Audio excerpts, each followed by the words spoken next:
Hello, wherever you are. This is the Soul Dive. My name is Lebo. I am your host. We begin every Soul Dive with a tune-in. This is a time of about 5 to 7 minutes that we use to pull ourselves towards ourselves, taking a nice breathing exercise and just grounding ourselves in the moment so that we can be in tune with one another. I invite you to place your feet flat on the ground if you can, preferably barefoot or, in socks, whatever you prefer. Your spine erect, your body relaxed, sinking into the seat, making sure that you are comfortable and perhaps will not be disturbed for the next 5 to 7 minutes. Taking a nice deep in breath through the nose and out through the mouth. One more deep in breath from the belly and out. One more deep in breath and out. Continuing to give ourselves permission to relax, we place a hand over our heart, where we are able to hear or feel our heartbeat, bringing our attention to our breath, aware of our breath as it is coming in. You might want to bring your attention to just the tiny little area around your nose where you can feel your breath coming in. If it helps, you might put a hand over your tummy where you can feel your breath coming in, wherever that is for you. This is so we can bring our attention to our breath and focus on our breath. We are not doing anything with the breath. We're becoming aware of where it is. As our breath comes in, we're aware that the breath is coming in. As the breath goes out, we're aware that the breath is going out. Continuing to give ourselves permission to relax. Yes, we are having thoughts. They're coming and going. We're not giving them any attention. Our attention is fully on our breath. Aware of our breath coming in, our breath going out. You might also be aware of the sensation of your heartbeat. The most important is placed on the breath. If you're feeling any part of your body being tense, go ahead and take a nice, deep, cleansing breath and channel your breath to that specific part that feels a bit tense, a bit tired, and needs a little love.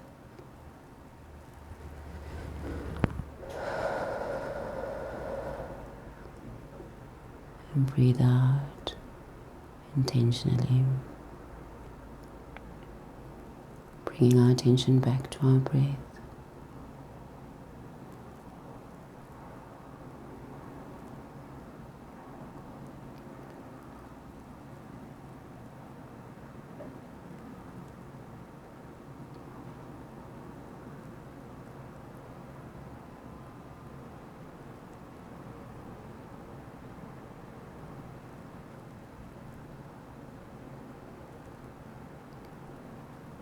Becoming aware of how your breath seems to have slowed a little bit more since we started,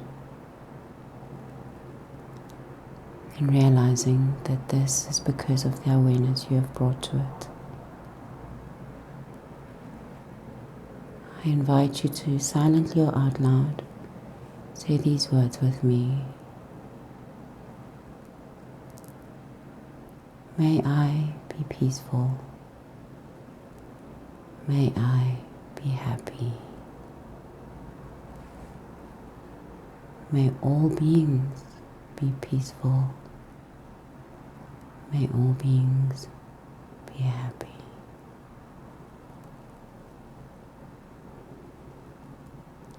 Take a nice deep in breath, raising your hands up to the sky.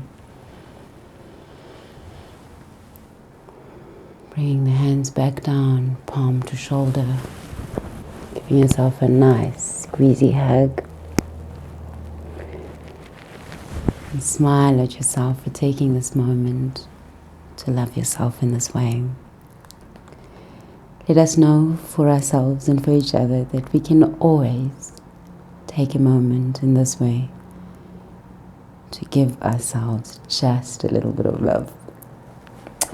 Wow. So we've had a few soul dives with guests, and I relish the times that I do get to do a soul dive in this way, where we are on our own and we can just get to talking and everything.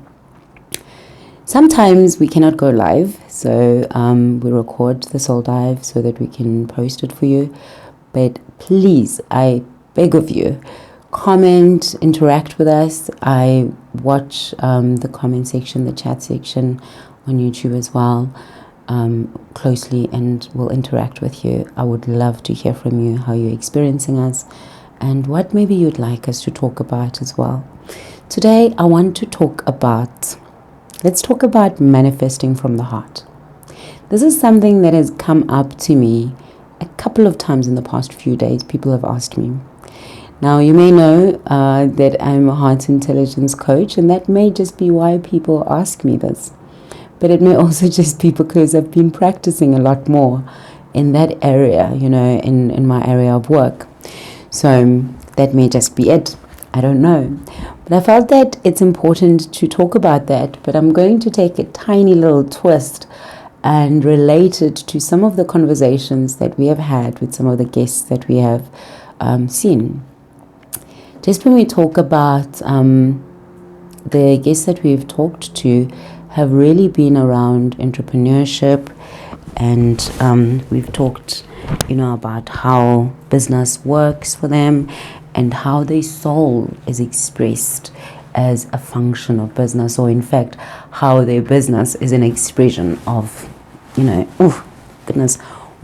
in the jackets. I should probably get a heater up in here.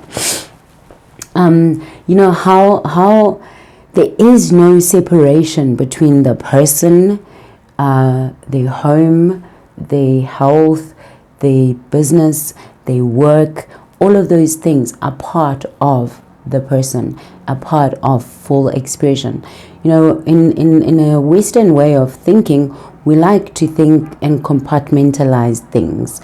I am a mother, and therefore that's separate from when I am being a businesswoman, and therefore that's separate from when I'm being a wife, and therefore that's separate from when I'm being a teacher. That's separate. No, there is no separation. I am this person, and those are different expressions of still the same person, and may still carry elements of that same person. And in fact, there's a lot of bleed through for all of those areas. And really manifesting from the heart takes that into consideration, takes that as much as for clarity and for being able to talk about things. We do separate the various areas of a person's life. We do also bring it back together as an understanding of how they all contribute to the full expression of you and me as a soul.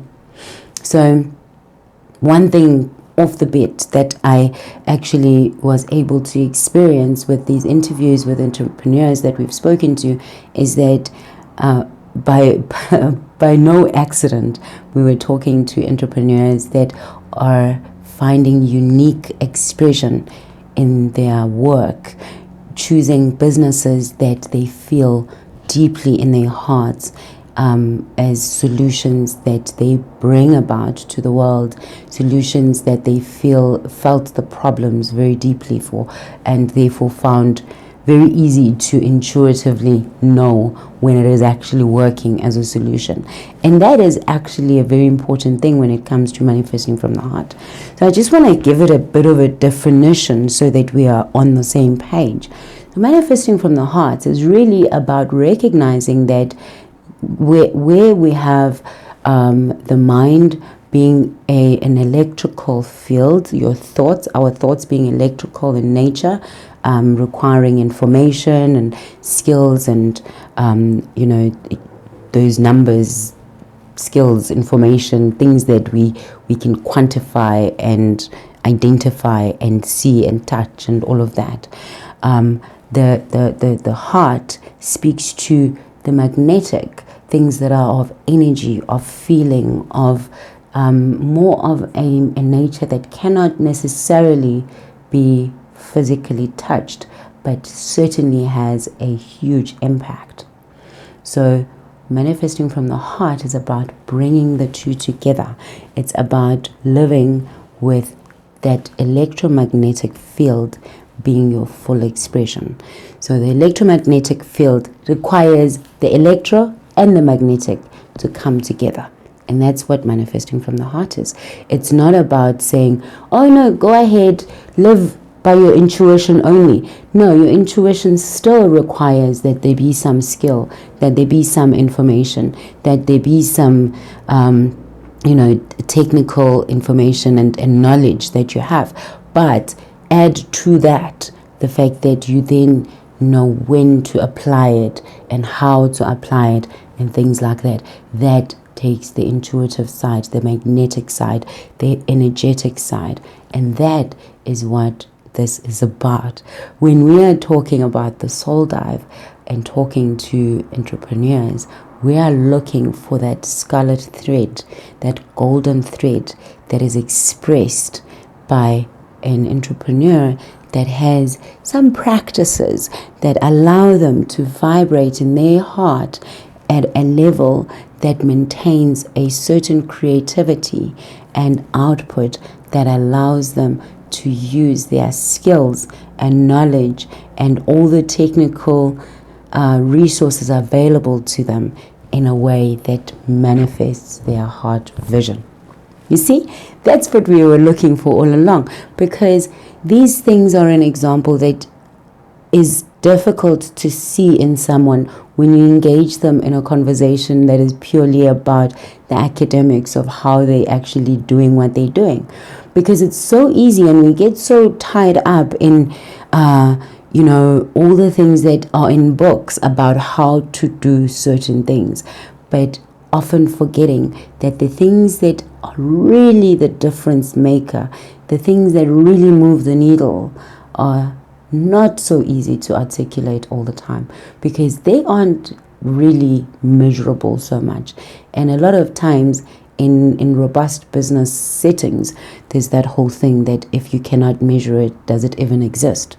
When in fact it totally exists, and it becomes the thing that makes or break us. It can drive us to great success or great failure when we fail to actually intuitively be able to show up in those ways. So we've had a wonderful time, and I mean, please tell me if there is some people that you'd like to hear of in the soul dive, that we could learn from their journey and just be able to collectively understand or gain a perspective of how things work from their particular view.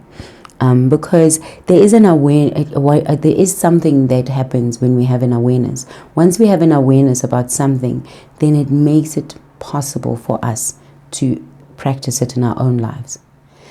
Having said that, I became aware of the fact that, and I'm sure you did too, when we were going through these talks with the entrepreneurs we've discussed with, that each one of them has some foundational practices in their lives, whether it be running or walking or meditating, or some of them play golf or praying. Every single one of them have something that they do that helps them to actually bring themselves to a place where they are an optimal functioning level.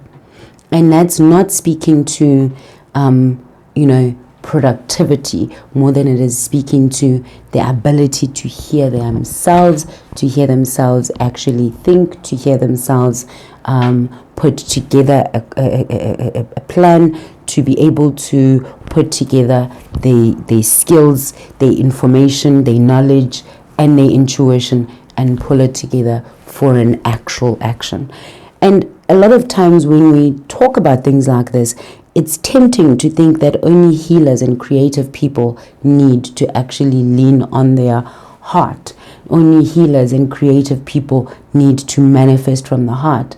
And perhaps that only in our personal lives, when we're talking about manifesting a partner for a relationship, or manifesting a family that you like, or you want, or a life that you want, that those things apply there, but they don't necessarily apply to work and that kind of thing. No, my friend. It has been an amazing journey of learning that this applies to every area of our lives, because indeed, these principles actually highlight the fact that everything in the physical universe is made of electromagnetic energy. That everything that is physical that we see was once a thought, but it ceased to be a thought when the person added to it the magnetic, the emotion, the inspiration. What is inspiration? It's energy. It's that energetic excitement that says, I can see it. And in that moment, they bring it to life. They breathe life into this thought, into this idea that was non-existent, but now exists in an imagined form, because they've put emotion to it. And once they've done that, it's then easier to put it down to paper, to put it down to a model, and then actually create it as a physical thing. So thoughts are electric, emotions and feelings are magnetic. The two together actually create, they combust into this thing that we see everywhere around us, that is life. So when we actually talking about creating our lives from our hearts, we cannot just cage it up into only the things that pertain to our children and our husbands and our loved ones, and the life that doesn't go to the office. It is also about that. It is also about the life that we create a living out of. And in fact, when we do that, that is how we sustain ourselves without burnout. Another thing that came up was the question of discipline versus flow. And this is a question that I have, for the longest time, actually questioned within myself. When I think of things like how people in the past have been very rigid about, you must wake up at this time, you must, you should, you must. And these values that were passed down to us that say, if you're not waking up at 5 o'clock in the morning and doing 50 push-ups a day and running at least X amount of hours a week and eating this and this. Look, the guidelines are good. But if it comes from a place of the should, could, must, then it is not making the link to the magnetic side of you, and therefore cannot be sustained, because it is only dealing with the skills, the information, they should know better. Every single one of us knows how to look after our bodies better than we're doing right now. Every single one of us knows how to do things better in one or other areas of our lives than we're doing right now. Why do we not do it? Because we have not made the link between what we know and the energy that is required to make it a reality. That, in a nutshell, is manifesting from the heart. Because when you can take the knowledge of the values, the things that you think you should do, and bring it across to where you can have a positively charged emotion about it, then you can make it happen. Why can't we do that? Because a lot of times we don't hold it as an actual value.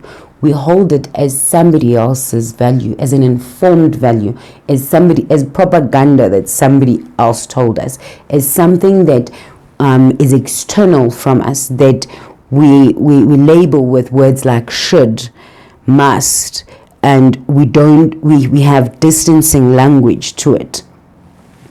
The moment we begin to actually see it as a thing that we love, that we prefer, that we value personally, then it's not a question of whether or not we're going to do it or not, because now we have actually identified ourselves with it. It has become part of our description of who we are. But while we are saying, yeah, I should go to work, but I don't wanna, then my friend, you're never going to manifest go from the heart doing things that you don't want to do. It's not going to happen like that. Which brings us to the question of values. It's a very important one to me these days, because it actually goes very, very deep. When we are looking at the things that we value, when we are looking at the things that we say we value, a person can say, I was talking to someone who was saying to me, I value my relationship with God above all else. And I thought to myself, okay, cool. How is that expressed in your life? And then I asked him, how is that expressed in your life? And he said to me, well, I pray every day and I do everything I do as if I'm doing it for God. And I'm like, okay, cool. So how is that showing up in your life? How is that benefiting your life? And he says, well, I feel like it's just kind of created a space between me and other people more than anything else. I said, if that is your highest value, should it not be then that the things that you want to do are things like go and be a priest? Because I mean, then you could spend your entire day just being all about God. Is that not the thing that you should be doing?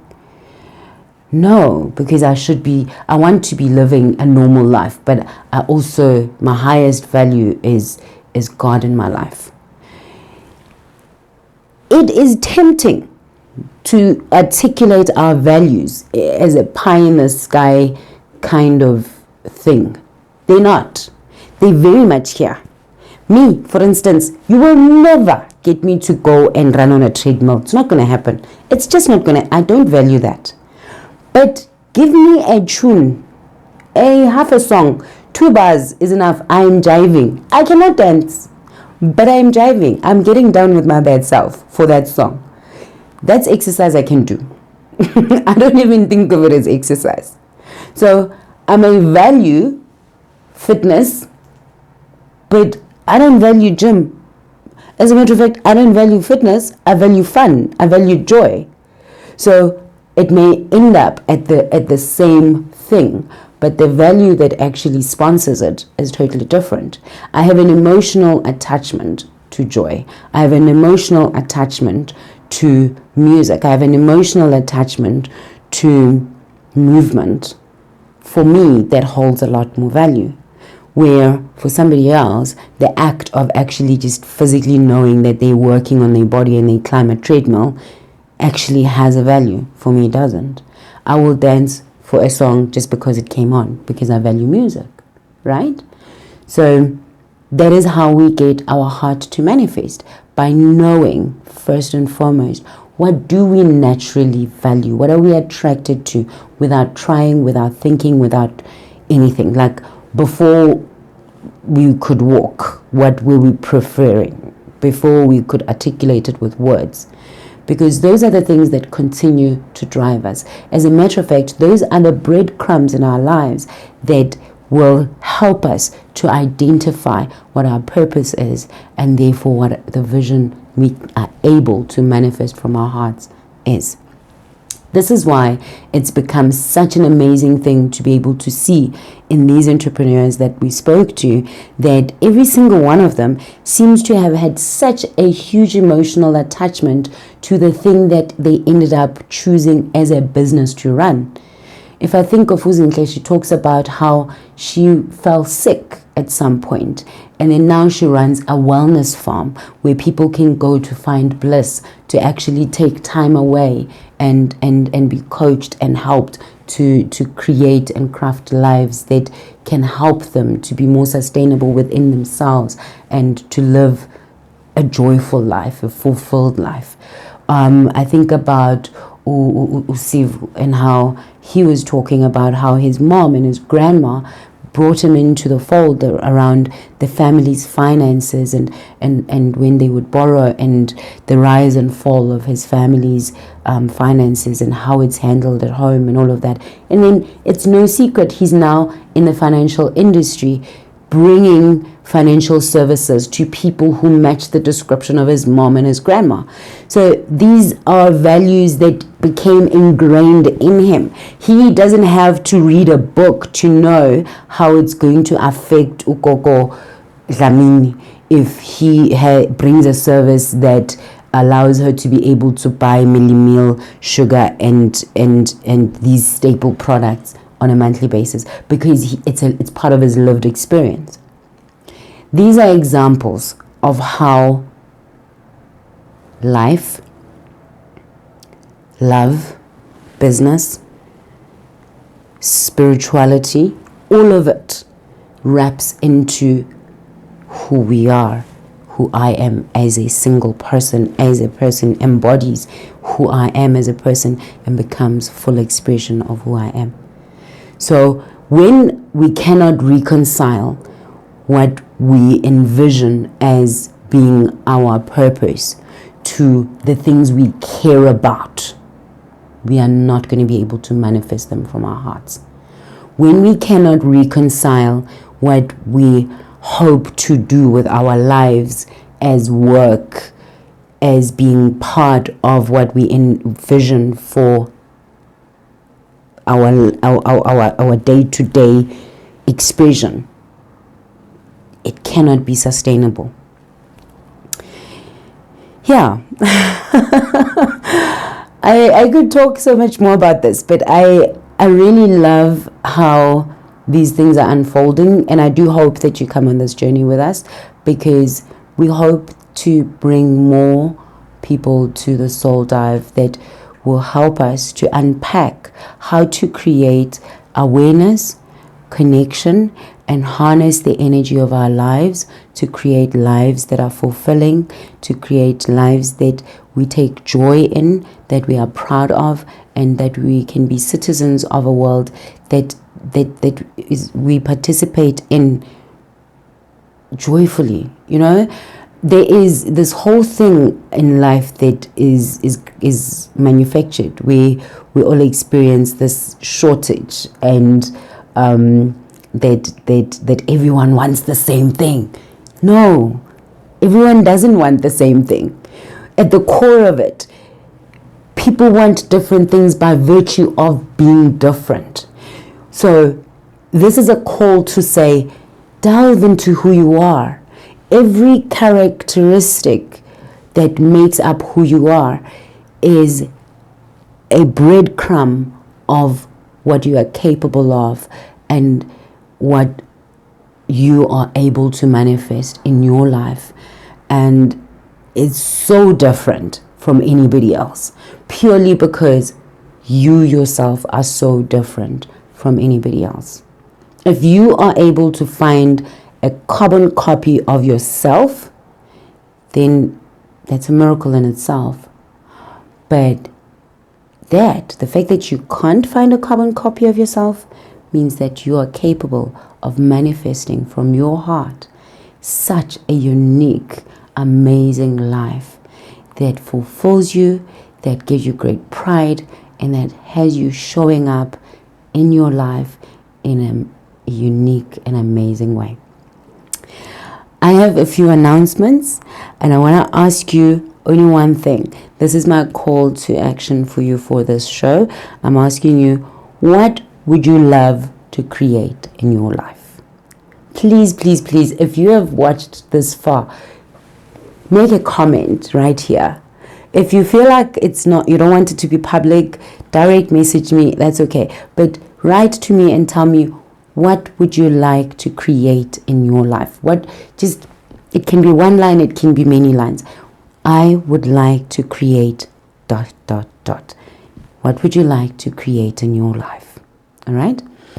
And just as an incentive, out of the people who do pick it, I will give you 3 hours, that is over a 3-week period, of coaching of my time to help you create that. to get you started. It's not going to be enough. I know it's not going to be enough, but it will at least help you begin to put together a framework. What would you love? What would you love? Actually, what would you like? What would you love to create in your life? Comment that, and I will pick one person. I'll announce it next week who I've picked, and I will give you 3 hours over a 3-week period of my coaching time to help you with that. A couple of announcements. We have got a YouTube channel. If you're not watching us on YouTube right now, then we have got a YouTube channel. If you're watching us on YouTube right now, we have a Facebook group.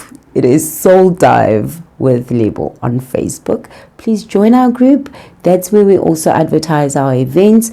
We have got a soul dance coming up on Wednesday, tomorrow, at Blissful Farm on Wednesday evening. It's on the group. We've also got one on Hoon Beach in East London. Hi, if you're not in East London, it's fine. Go on to thesecretsunrise.com. That's where you'll find our global dance, first Saturday of every month. Yes, and that's pretty much the announcements for today. This has been the Soul Dive. My name is Levo. I thank you so much for tuning in. Until we meet again.